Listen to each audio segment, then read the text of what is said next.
সাথে যুক্ত নয়। আমি কবর হাসর এক পাশে রেখে দেন, কারণ আমরা অতিমাত্রায় জড়বাদী মানুষ। কবরের কথা বললে আপনারা মনে করেন আচ্ছা এটা মৃত্যু পরে দেখা যাবে, সেজন্য কবর হাসর বাদ দিয়ে দেই। দুনিয়ার জীবনে যদি শান্তি চান তো আমি এই কথা যেগুলো বলছি এগুলো ছাড়া অন্য কোনো উপায় নাই।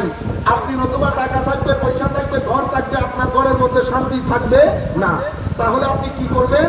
এই জায়গাগুলো ব্লক করে কদ আফলাহা মান তাযাক্কা, আপনি যতক্ষণ পর্যন্ত এটা ব্লক না করবেন আপনি সফল হবে না।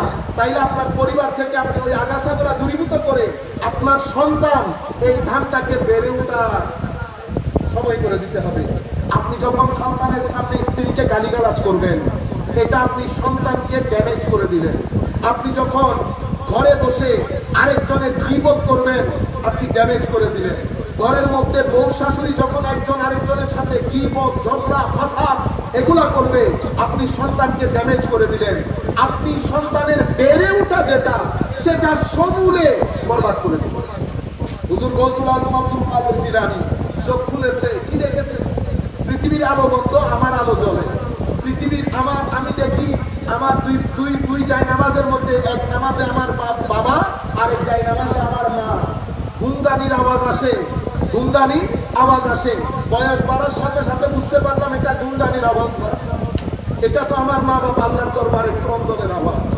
আমি কুরবতের জন্য কাঁদতে দেখেছি, নৈকট্যের জন্য কাঁদতে দেখেছি, আল্লাহর ক্ষমার জন্য কাঁদতে দেখেছি।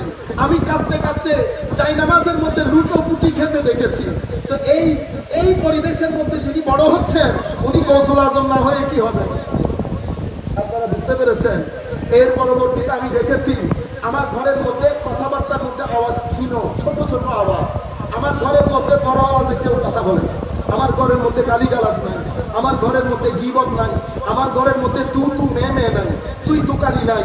আমার ঘরের মধ্যে দেখলাম বাইরে থেকে কেউ, কোনো ভিক্ষু, কোনো আশপাশের প্রতিবেশী আসছে, আমার মা তাকে খালি হাতে ফেরত দিতে আমি কখনো দেখি নাই। আমি আমার মাকে বড় আওয়াজে কথা বলতেই দেখি নাই। আমি আমার আম্মার সেগুলো সুরতের মধ্যে সর্ব অবস্থায় খৌফে ইলাহি, খাশিয়াতে ইলাহি, আদবে ইলাহি, হায়ায়ে ইলাহির ঝলক আমার নজরে আসতো। আমি আমার বাবার চেহারা সুরতের মধ্যে এক নূরানি ঝলক দেখতাম। আমি আমার বাবার সুহবতে বসলে আমার ভিতর বাহির একরকম হয়ে যেত। তো এই সুহবতের মধ্যে যিনি বসবেন, যিনি থাকবেন, উনি গৌসুল আজম না হয়ে কি হবে? এখন অ্যাজ কম্পেয়ার টু দিস, আমারটা একবার চিন্তা করে দেখেন, আমারটা কেমন? আমি তো ঘরই। মসজিদের মধ্যে আমরা যখন যাই, যে আমরা পাঞ্জাবি কাঁধে রাখি, আমার লুঙ্গি হাঁটুর উপরে থাকে। ইন্না লিল্লাহি ওয়া ইন্না ইলাইহি। আপনি গ্রামে থাকেন, রিক্সা চালান, কৃষি কাজ করেন, এগুলার সাথে এই জিনিসের কোনো সম্পর্ক নাই। এগুলা তো আপনার সভ্যতা। আপনি মানুষ, পৃথিবীর সবচেয়ে উত্তম সৃষ্টি। আপনি যদি মনে করেন আমি রিক্সাওয়ালা, ও ভাই আপনাকে জিজ্ঞেস করবেন আপনি রিক্সাওয়ালা না ট্যাক্সিওয়ালা।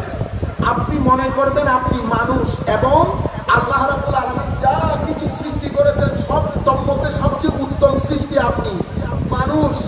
আপনি মানুষ। এরপরে যেখানে আপনি বসবাস করছেন সেটা পৃথিবীর সবচেয়ে ভালো জায়গা। আপনি যদি শুধু এই নিয়ামতের শুকরিয়া আদায় করেন, এটাও তো আদায় হবে না। এটা পৃথিবীর একটা দারুণ জায়গার মধ্যে আমরা বসবাস করছি, কিন্তু আমরা নিজ হাতে এই সুন্দর জায়গাটাকে অসুন্দর করে ফেলেছি। আল্লাহ বলছেন কোরআনে পাকের মধ্যে, যাহারাল ফাসাদু ফিল বাররি ওয়াল বাহরি বিমা কাসাবাত আইদিন লিয়ুযীকাহুম বা'দাল্লাযী আমিলু লাআল্লাহুম ইয়ারজিউন। যাহারাল ফাসাদ, চতুর্দিকে ফিতনা ফাসাদ ছড়িয়ে পড়েছে। ফিল বাররি ওয়াল বাহর, সব জায়গার মধ্যে ফাসাদ। আমি এই ফাসাদের কিছু অংশ তোমাদের মাধ্যমে, তোমরা তোমাদের কৃতকর্মের মাধ্যমে যে করাপশন, তোমরা ফাসাদ, ব্যাঘাত তোমরা পৃথিবীর মধ্যে ডিস্টারবেন্স করেছো, তার কিছু অংশ আমি মাঝে মধ্যে তোমাদেরকে চেষ্টা করি, তোমরা টেস্ট করো, সেটা ভোগ করো, তোমরা তোমাদের কৃতকর্মের ফল ভোগ করো।